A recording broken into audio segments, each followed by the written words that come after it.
Disruption Networks. Easy Radio. Disruption Networks.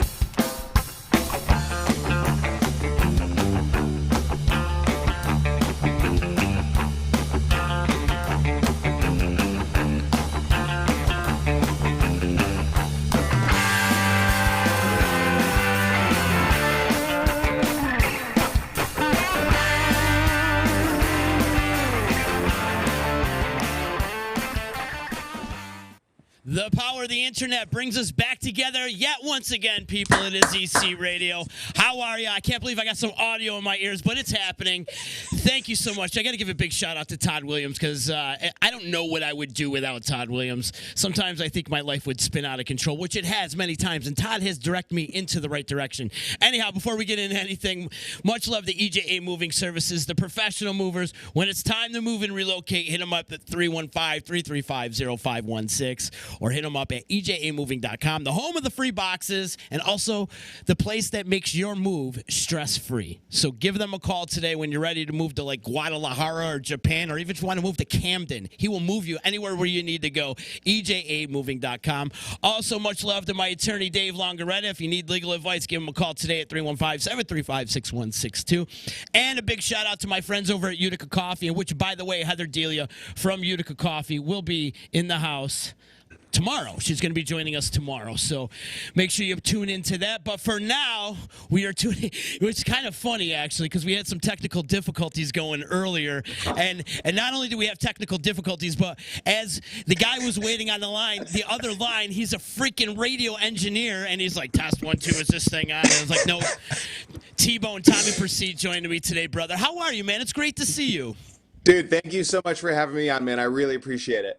I'm doing great. I'm doing fantastic. It's been a minute, man. So me and you go back a little bit from back in our WOUR days. Now, how long have you been gone from that?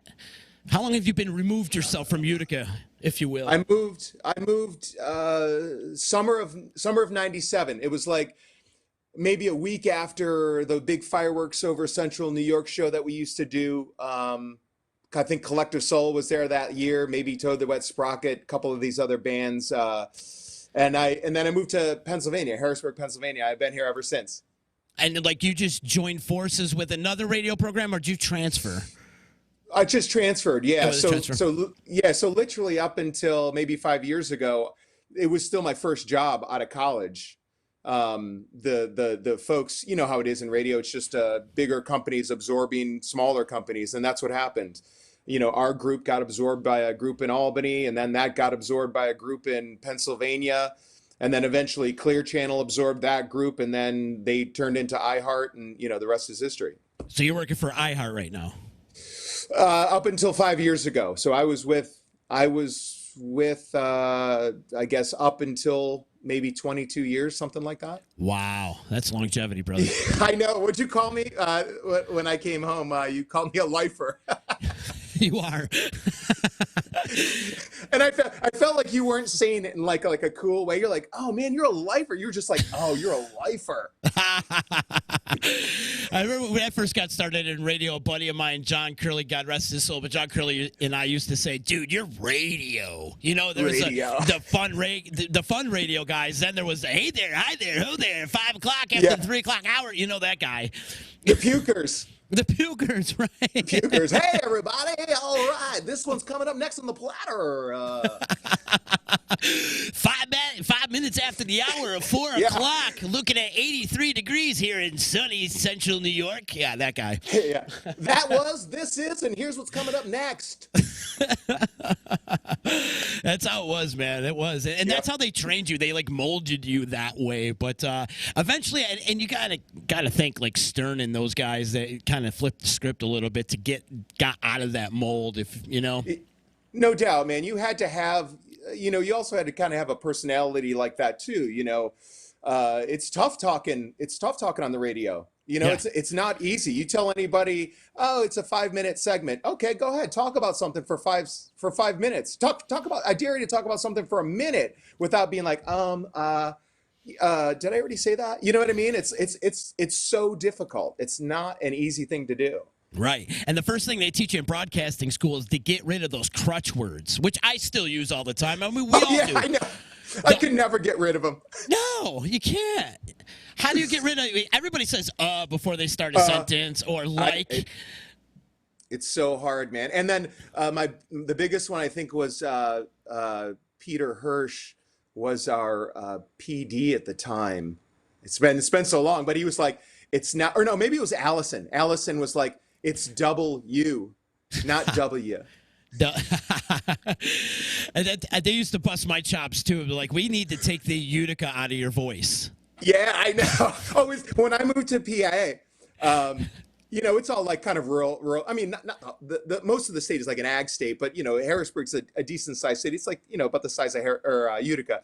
And when I started doing, at that point, I didn't do any kind of, you know, DJ on air stuff. I only helped out with like commercials, voiceovers, like that kind of stuff. And they're like, you can't pronounce the A right. You keep on saying A, you know.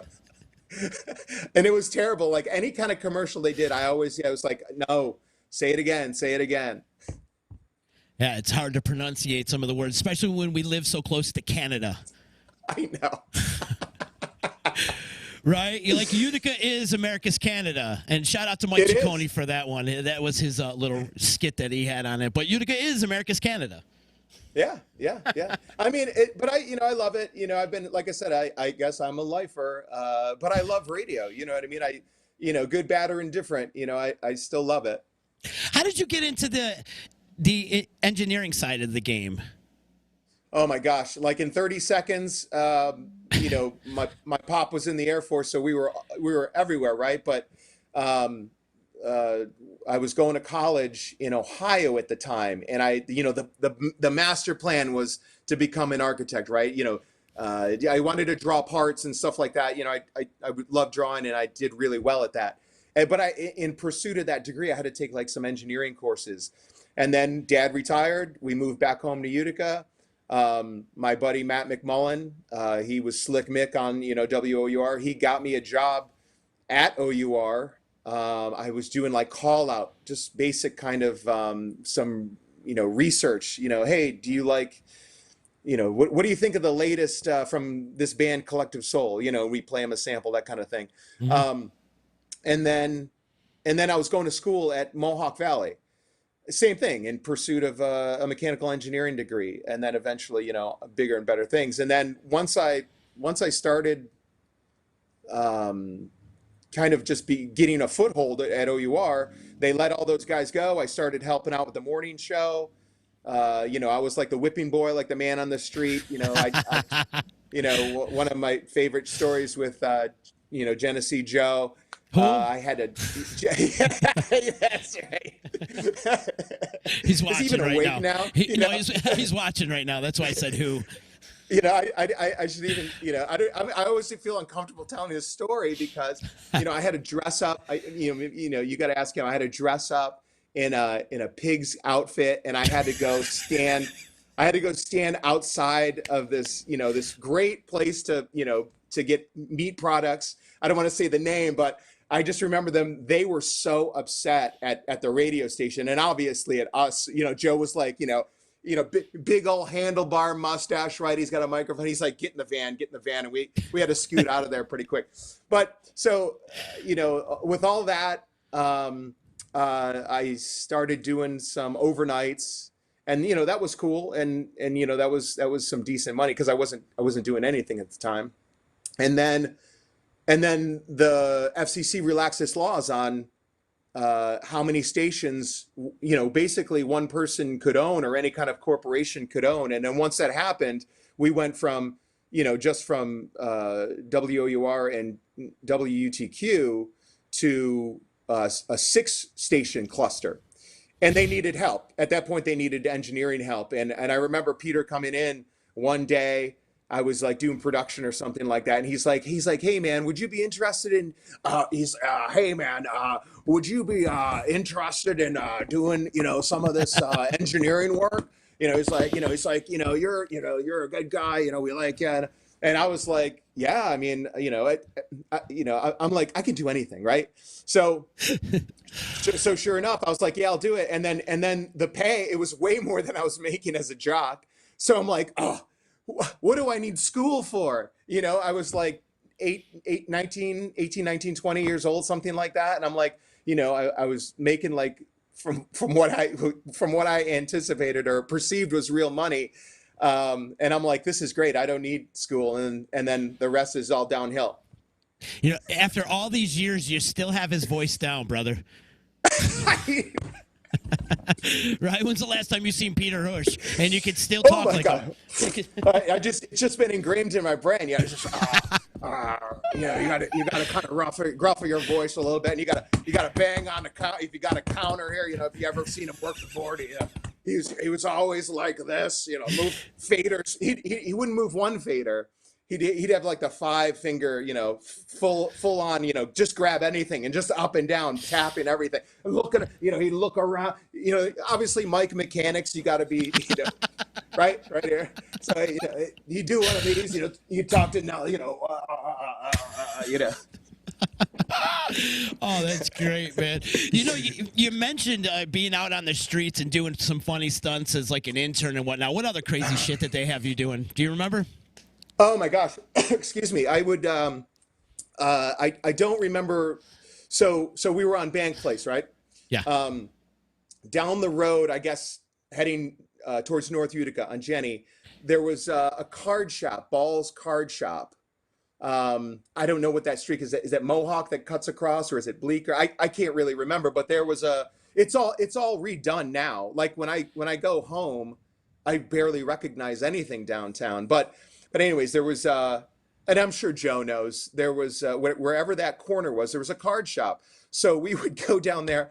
I mean, they would send me down there with a microphone and a VHF Marty, just like a Marty unit, and they would just be like, it would, oh man, I would come off an overnight, right? Okay, I would do an overnight, 6 a.m. And then they would say, hey, Mark would always pull me in his office and say, hey, why don't you go down there and just, I mean, it would just be like, cause trouble. I don't specifically remember any crazy things. It was just like, go see if you could just instigate something, go to somebody, put, be that aggressive guy with the microphone, put it, and again, at 18, 19 years old, I'm like, I'm going to get killed down here. But I still did it, and it was fun. They always, we had a great, I ended up knowing Kevin that owned the place, and we'd always get the free magazines, which was awesome. There was some questionable magazines that he would give us, but I mean, it was all, part of the thing, you know what I mean? Yeah, it was all part of the initiation. Probably that doesn't even exist anymore with morning shows and sending their intern out on the streets and doing crazy stunts. It's probably more of maybe like a liability or something like that, or just good point. Or just you got to have that type of sense, that sense of humor. You know what I mean? That has to go over with your audience, and for that wacky morning show, it worked out pretty good. For something around like here, I honestly haven't seen anything quite like that. Maybe on the rock stations, you would see something like that, but typically on all the other types of formats, you really just don't see that. You just see big, the big tents, the hurry up, the step and repeat banners, all that kind of stuff. Big boombox, that kind of crap. It's a lost art, I think. You better believe it, dude. I'm serious, man. You know what I mean? Like I said, it's so difficult, let alone just to talk by yourself. Now you gotta use a microphone and be interviewing someone, and then even if you're doing just what you're doing. I mean, that's to some people that's terrifying. Even to me, to some extent, it's a real lost art to be able to interview somebody. Yeah, no doubt, no doubt. I tell you, some of the crazy stunts they had me doing. I got arrested playing badminton across the Oriskany Boulevard for when I was working on the K-Rock morning show back in like 95, 96. I put the intern out, and I was the producer of the morning show, and we put the intern in the middle of the medium on Oriskany Boulevard, and we were playing badminton over cars at like 7 o'clock in the morning, and a cop come pulling over like, what the F are you doing, dude? You know, and threw me in the back of the car. I had to do community service and the whole thing. But yeah, some of the crazy stuff they used to make you do. It was kind of like a hazing period. Don't you agree?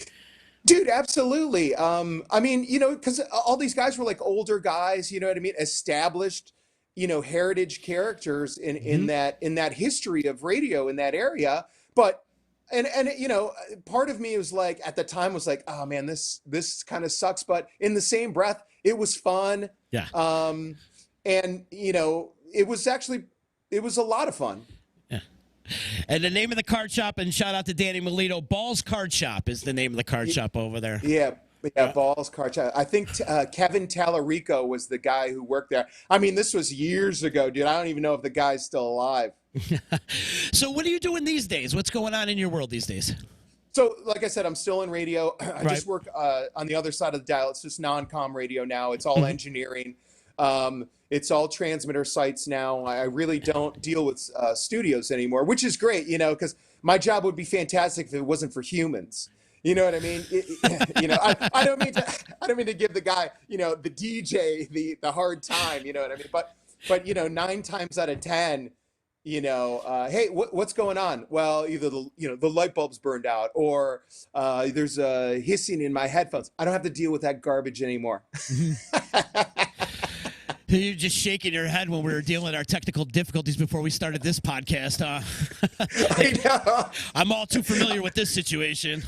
And seriously, Yeah. and with the way technology is now, it's not like your typical analog consoles anymore. Everything's IP based. It's just basically a fancy audio router. You can put one signal in and have it go wherever you want. It's like, the technology's come such a long way that it would have solved a lot of our problems back in the day with, I remember just like racks full of distribution equipment. Now you don't need that kind of crap anymore. All you need is like a server room, a computer, and a Surface, and you're good to go.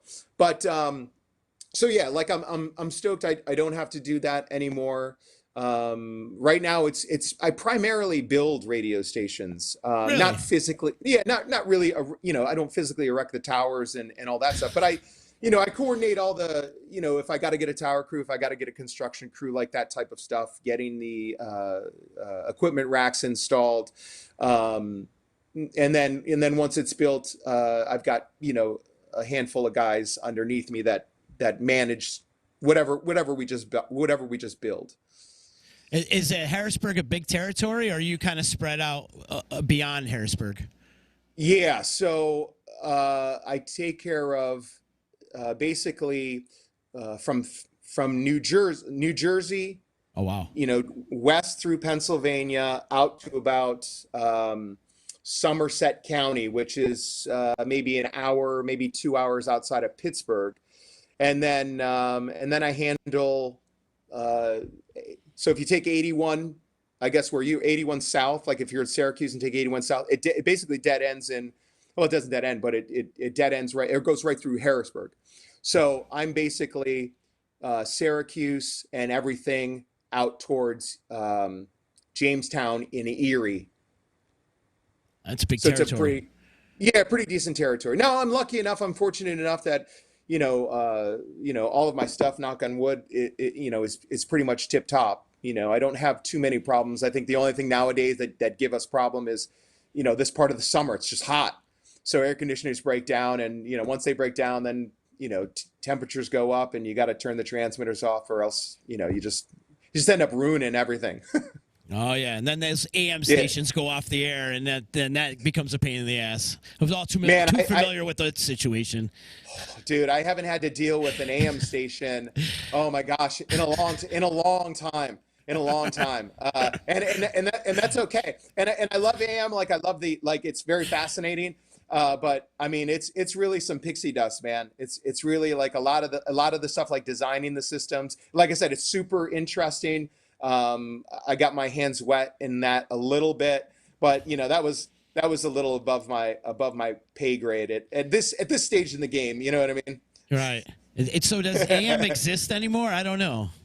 Oh yeah, yeah. Oh yeah, I know, absolutely. I'm kidding. Yeah, I'm kidding. yeah. I know. I know. At one point, there was talk, maybe I don't know, maybe like 15 years ago, maybe a little more, about possibly just phasing AMs out, at least from the iHeart group. It was talk. It never happened. I don't, you know what I mean. The one thing about iHeart is they were always like looking to the future. You know what I mean? Now their really focus is digital media. Obviously streaming. That's the new moneymaker right there. And they're already like knee deep in it.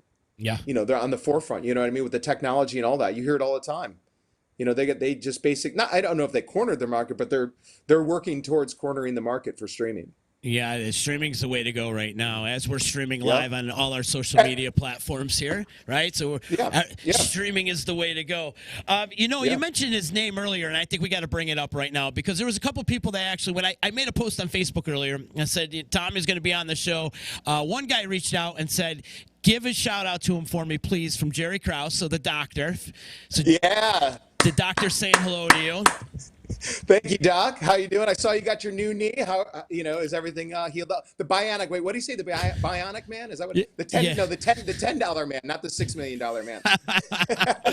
He wanted me to bring up. Do you remember running the chain gang with him in the Boilermaker? Oh my gosh, absolutely. I think like 2 years in a row. So my folks, they live right on, on the route. They live like between like mile marker 8 and 9, somewhere on Champlain Ave towards the bottom.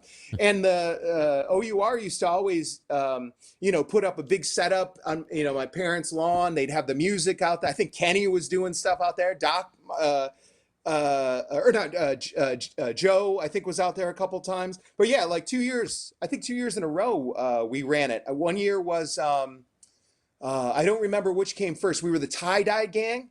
We all had like tie-dye things, like shirts on and stuff. And then Batman was huge. Like I think it was like Tim Burton's Batman was really big. So we all had like the capes on and stuff. And Jerry had made us hats and all that. It was like a whole scene.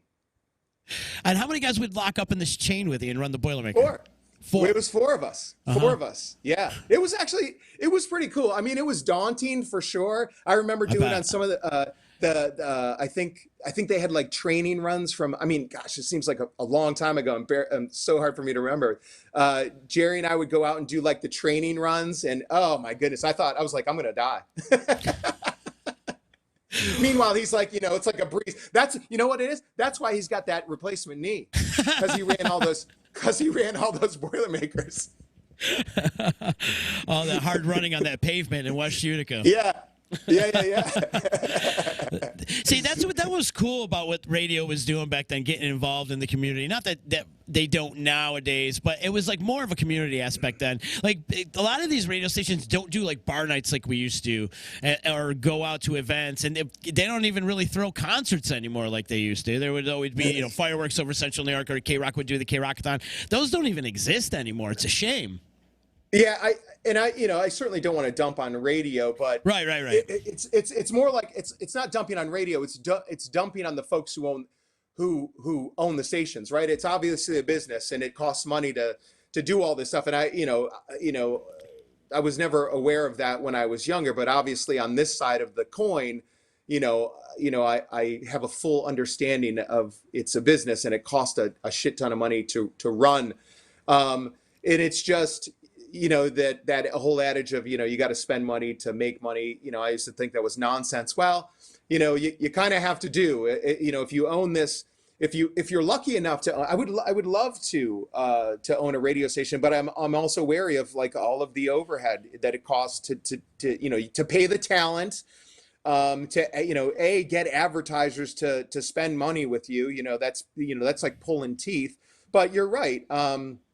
as far as like the community is concerned, I mean, that's what kind of sucks for me now. Like when I think of commercial radio, uh, it really it just doesn't impress me anymore. Like, Right. and I don't want to sound nostalgic, or I don't want to be nostalgic, certainly not because you're putting me on the spot about, working at OUR, but uh, it did have a feel. It did have that feel.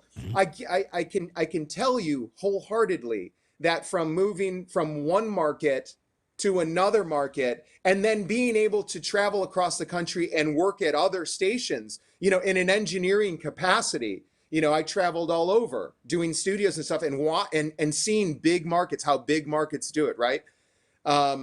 It's we definitely had something, again, it was kind of special, it was really cool. We all knew each other, again, good, bad, or indifferent, Yeah. you know, and we knew what to expect, and we knew what to expect about our listeners.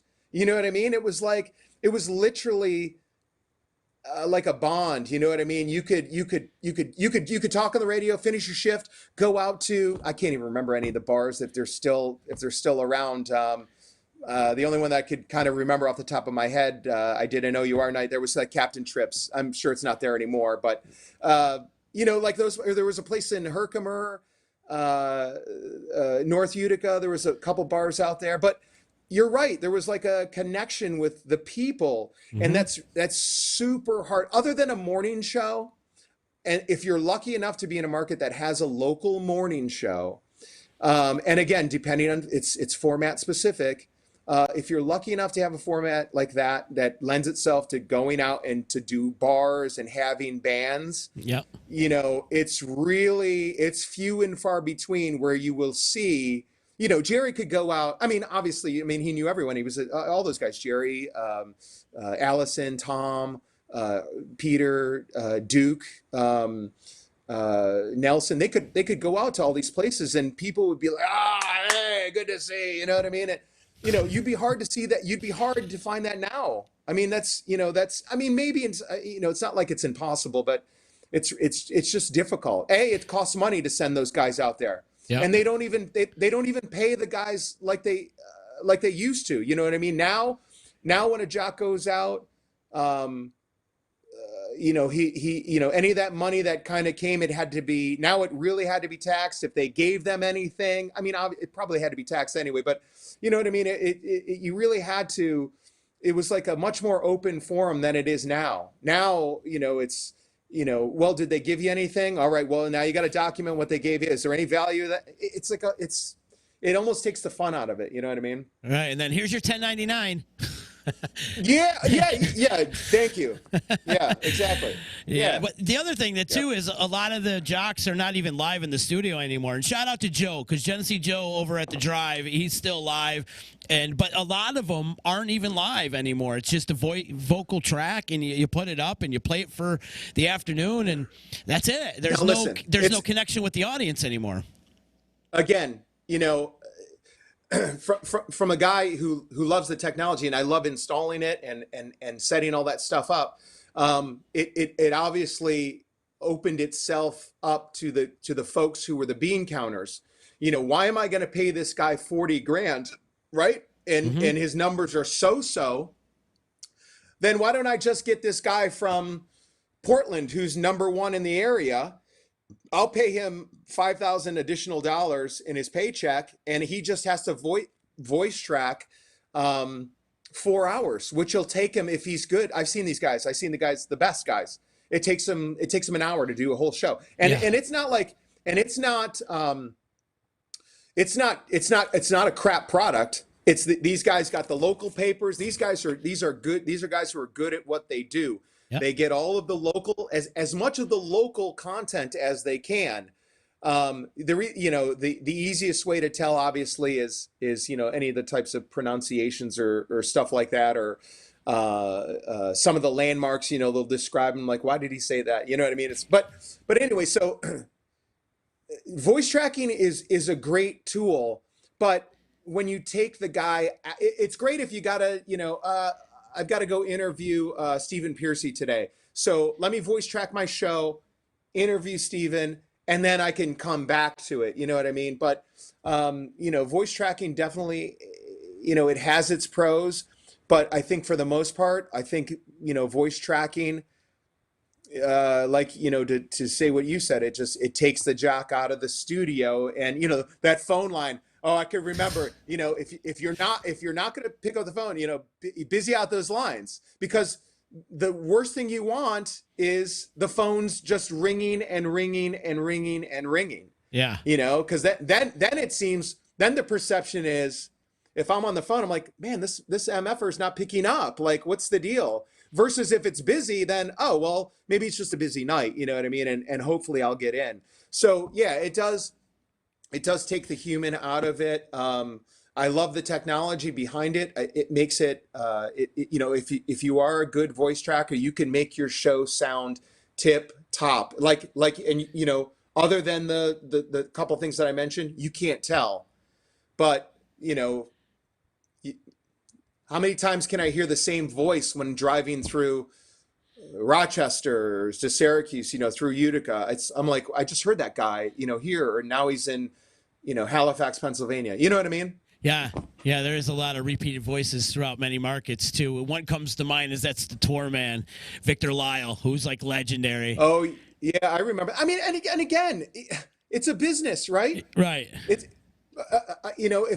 if they're struggling, if the station is struggling, then this is probably the best way to go. Mm-hmm. From a business standpoint, because like I said, I don't have to put food on this guy's table. I didn't, I don't have to pay you again $40,000 to do an air shift. Mm-hmm. I'm not. It's coming out of this guy's pocket. So if that's the way he's got to do it, you know what I mean? Yeah, so be it. And you bring up a good point too about the phone line. That was some of my favorite moments being in the radio studio, was talking to the people on the other line. Oh my gosh! Granted, we had some kooks calling the phone line, especially at 3:00 in the morning. But I had some of the most interesting. That was the best. I had the most interesting conversations ever at 3 a.m. with the people either coming home from the bars or doing whatever they were doing here in Utica. My gosh! Made for some great moments. Absolutely, and Anybody is more than welcome. Next time I'm in town, hey, we'll go to a bar, any bar, drinks are on me, and I will tell you about all these conversations. But most of them are not. They are not airworthy. Yeah, right. You bring up something that's not airworthy. Can you give me a good Genesee Joe story? Oh my gosh! So we would.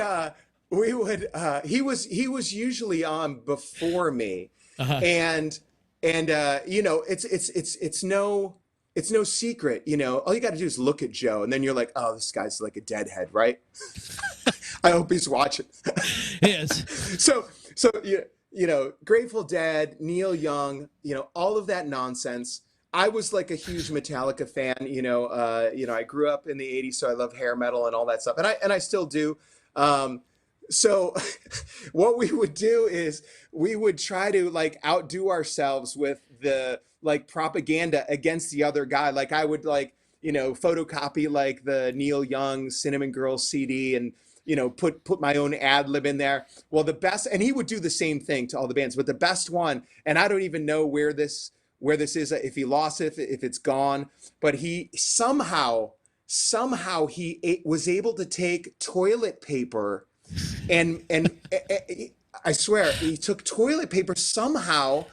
He must have, thinking about it out loud, he must have taped it to the pages in the photocopier, and then photocopied the Metallica CDs on the toilet paper, and then taped all the pieces together and left the roll of like inferring that the band, this is what they were only good enough for. It was like toilet paper was wiping your ass. It was the best one, the absolute best one. Yeah, coming in after Joe was a lot of fun. Same with me, coming in on the overnights, and Joe would be there, and we would talk for like the last half hour, and it would just, nothing would ever make any sense, but it was just great radio. It was a lot of fun. Oh, dude, it was the best, man. Brother John, he was a great dude. I can remember him coming after him a couple of times. I'm trying to remember who would relieve me. Oh, there used to be a jazz guy, Dan Duryea, I think he was his name. He's like one of Doc's buddies, but he used to come on afterwards. Oh gosh, what was his name? Johnny Walker. I'd see him every Johnny now and Walker. then in the morning. Johnny Walker. Why? You just blew my mind there. I totally forgot about them. Yeah, like all these guys, man. That would be the best, dude. Definitely some great characters coming in and out of that place. Oh, dude, and that's a great point too. It's like there was a lot of just different personalities. Yeah. You know what I mean? There was it was a great mix of characters. Like during the day, you know, you had your absolutely tip-top buttoned up jocks, you know, from the morning show all the way down through Allison, and then you got you know us knuckleheads on you know what I mean? They they turned it loose for us, but you know what I mean? It was like I don't want to say a breath of fresh air, but you know, those guys were so precise and so good and so knowledgeable during the day that, you know, it was I guess we just catered to, you know, the guys, you know, working the third shift and you know what I mean? It's just like, oh, well, these guys clearly aren't that, you know, aren't as serious as the guys during the day. You fit right in for the guys coming home from the bar at night, right? Right. I sound just as good as that guy coming home from, you know, was McGill's a place? Yeah. Yeah. One of those places, you know. Joe saying, "Oh my God, you remember that?" See, Barely. Barely. I barely remember it. As I get older, I can't remember anything. I can't remember anything anymore, and I'm like, I'm trying to remember all this stuff. You know what I mean? And it's really difficult sometimes. I like to refer to those years as my blackout years. Yes, exactly. And dude, but like seriously, that was like, it was so much fun, dude. It was so much fun. You couldn't. I guarantee you now. I promise you now that you know when I moved to Harrisburg, those kind of shenanigans. Now, albeit everybody was great, everybody was professional, everybody was fantastic, but those types of shenanigans, you know, you just didn't see it. It was, and I certainly don't want to say it's just for lack of a better term. You know, they tried to polish everything up, you know what I mean? And not that WOUR wasn't, you know, a good product. It was a fantastic product. You know, everybody was loved, you know what I mean? They were all beloved personalities. Yeah. But there was you know, in some of these other markets, you know, it was, I don't want to say the reins are pulled in, but you know, you may want to ease up on your shtick, you know, Z, bring it, you know, just bring it down a little bit, you know, maybe not so much, you know, you know, what you did over the weekend, you know, or if you're going to talk about it, man, you know, I could remember there was a sign on the window. It said, these were for the jocks. It said it was like the 3 C's. It had to be concise, coherent, and I can't remember what the other C was, but it was like, that was what stared at you. Now, I suppose that makes for good radio. Obviously, you don't want to be babbling like I am, you know what I mean? But, you know, they really made it a point, you know, and I'm sure the guys at OUR did too, but, you know, it seemed like we were able to have a little bit more of our personalities rather than just kind of like stiff, you know, just a guy behind a microphone, you know what I mean? Yeah, reading from a script. Yeah, basically. Let's jump off the radio subject, man. Let's talk about some music. Are you still playing music these days? Oh my gosh, yeah, absolutely. Yeah. So, you know, I currently I play in a couple bands now. There's the punk rock band. Yes. I love it. I'm vain, first off. I love the sound of my own voice. You know, narcissistic, the whole thing. So this sucks for me because, you know, I want to be on stage. I freely admit that I love the attention, you know what I mean? I want the eyes on me. So I try to play in as many bands as I can. The punk rock band is the Super High Tech Jet Fighters. Now here's a little trivia. Maybe someone out there in Radio Land will get it. It is a reference. That name isn't just pulled out of thin air. It's the Super High Tech Jet Fighters. I'd be impressed if someone can can pull that out, where the origin of that, and it's not that difficult. It's not like a really tough answer, but that's like punk band, like a 50s inspired, like pop punk, like bubblegum pop punk. And then I play in another band, Chick Singer, called The Strangest Hearts, and that's more like Chrissy Hines meets like Tom Petty, real kind of chill stuff like that, like classic 4/4 rock. Right on. Yeah. So I love it. We play, up until about St. Patrick's Day, we had so many gigs. I mean, this month alone, I look at the calendar and I'm just like depressed because of all the shows that have been canceled. Now, we're lucky enough here that in Harrisburg, it's a pretty decent music scene. There's a lot of great local bands. Whatever you're looking for, there's all kinds of formats down here. And a lot of cool places to play, and a lot of places that are relatively close to us. Philly's not that far away. It's only maybe 2 hours, maybe a little more if there's traffic. We got DC, Baltimore, a lot of cool places. Like I said, a lot of cool places to reach out and play. And we do. It's just now there's nothing. And our drummer, him and his family are taking COVID serious. And not that we aren't either, but he is really on lockdown.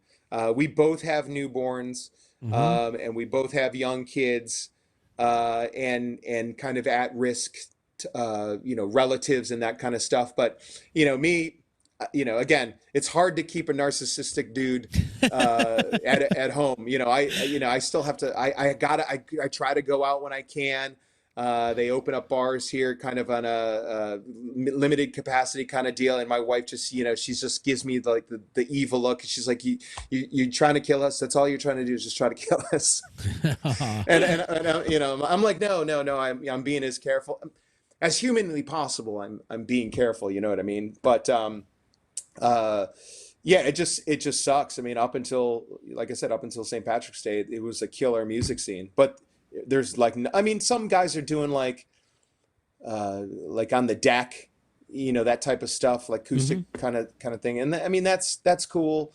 I wasn't into streaming, like streaming shows, just doing a live set, but in front of a camera and putting it up on our Facebook page.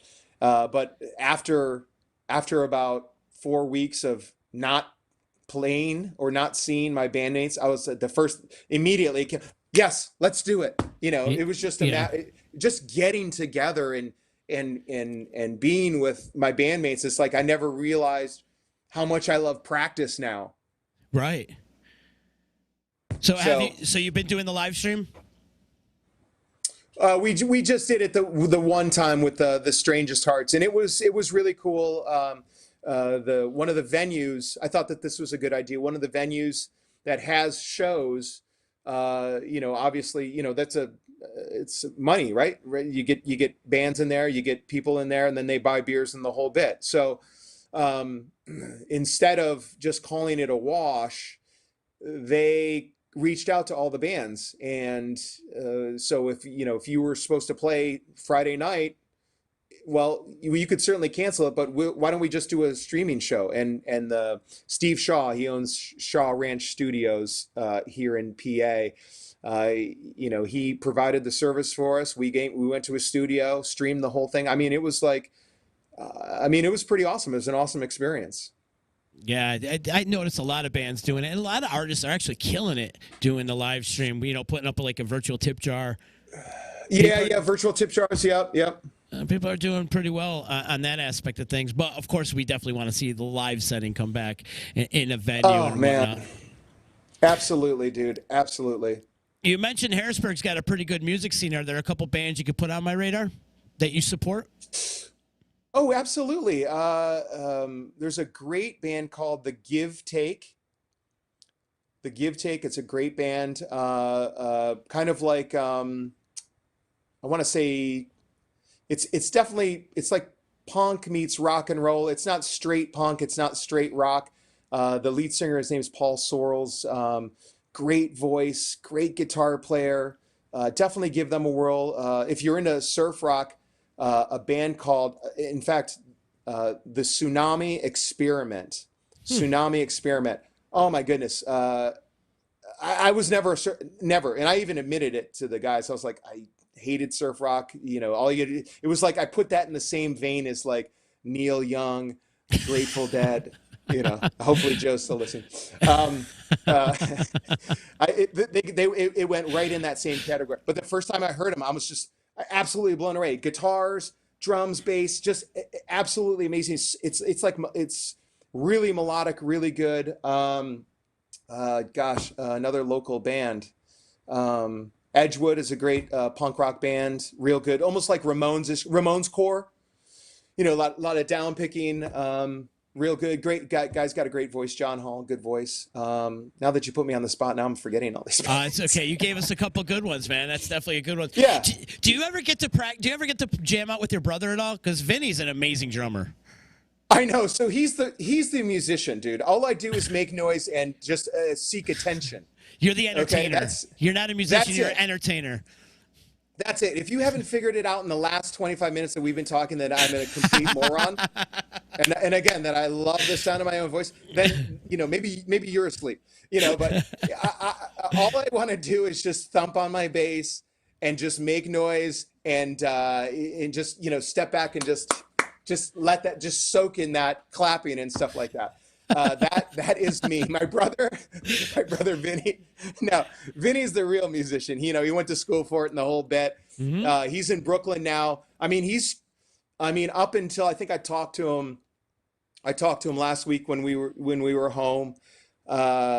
He had one gig in like Connecticut, and he does it for this. That's what he does for a living. Yeah. That pays his rent. And when COVID hit, everything was canceled. Everything was canceled, and that hit him pretty bad. He also, thankfully, he teaches at one of the local colleges there too. He teaches jazz, so fortunately, they were able to still kind of do online classes and keep him working, but that took a big bite out of his income. But no, Vinny's a proper musician. Absolutely. I never had a chance to play with him. He'd be like one of those dudes. He'd come up with a beat and I just start he'd just like, this sucks, I'm out of here. Throw the sticks. Right, just this is what is this nonsense? You know what I mean? But uber talented though. Your brother has been around for so long, and man, I remember first connecting with him, just like, this kid's freaking amazing. So I know. Hopefully he can get back to work really, really soon. I hope so too, man. Really. Everyone, anyone out there who's playing, exactly. Absolutely, it really does suck. And I obviously don't want to harp on all the, the nonsense about what's going on, but like I said, from my perspective, I need other humans. I can only, my wife already thinks I'm not funny, so I need people who think I'm funny. Yeah, get out there in that social aspect for sure. Right, exactly. Hey, how can we check out some of your bands online? So I'm not a huge social media guy personally. I'm like a habitual liker. That's all I do. I have ADD. Obviously, again, if you haven't picked this up, this guy, I've got no attention span at all. So, we do have an Instagram page for both bands, the Super High Tech Jet Fighters, and if no one figured it out, the powerhouse from the 1980s from Germany, Nina, remember her? Oh yeah, 99 Luftballons. Luftballons, right? She had that song. Well, there's when she translated the lyrics into English for our market.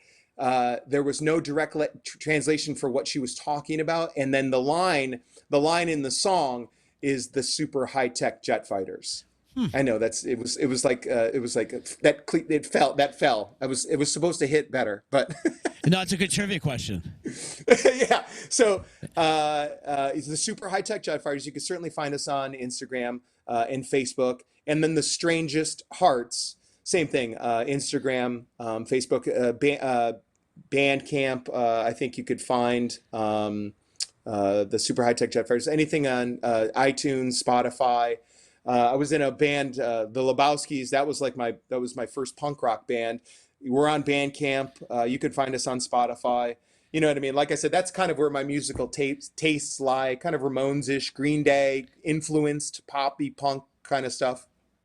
The Lebowskis, were you doing the Hotel California in Spanish, punk style? No, we were not. No. One of the all-time favorite movies, right there. Oh, the best.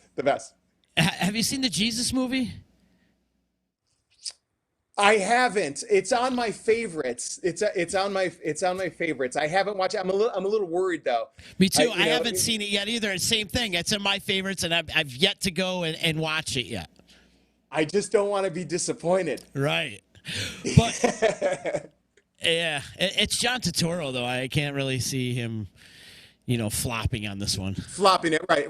I mean, and you're right. I mean, in all accounts, you probably are right. I'm just still, I have that fear. You know what I mean? It's like, how is this going to work? I agree for sure. Tommy, this has been great, man. I'm so glad we got to catch up, man, and I appreciate you taking time out of your day to hang with me and reminisce a little bit and walk down memory lane. It's been really cool to chat with you, man. Yeah, dude, thank you so much, man. I mean, you really brought back like a lot of you know what I mean? Because I haven't really thought about it that intensely for so long. So it's like, it's real good, man. Thank you so much, dude. Open up your memory bank a little bit. Don't worry, I'll forget as soon as I close the computer.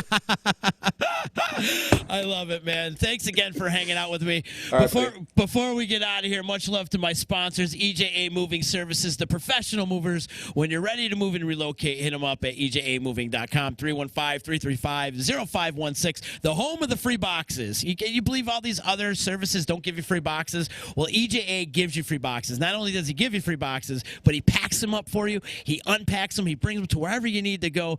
Eddie and his crew, they're awesome. They're nice young boys. They wear masks. They wear back brace. They're respectable. They say ma'am, sir. They're really cool people. You got to check them out. 315-335-0516 when you're ready to move and relocate. Also, much love to Dave Longaretta, my attorney. Call him today if you need legal advice, 735-6162 if you're in the Utica area. And then also much love to Utica Coffee. As a matter of fact, Heather Delia from Utica Coffee will be my guest tomorrow in studio. We're going to be getting jacked up on coffee and talking about a bunch of stuff that we always like to talk about. So like, subscribe, share this on Facebook if you're watching over on Facebook, and retweet me and subscribe to our YouTube channel and all that social media lingo that you guys know and love. And, and there's too much social media lingo these days. The interwebs. It's too much. It's too much for me. It's too much for me.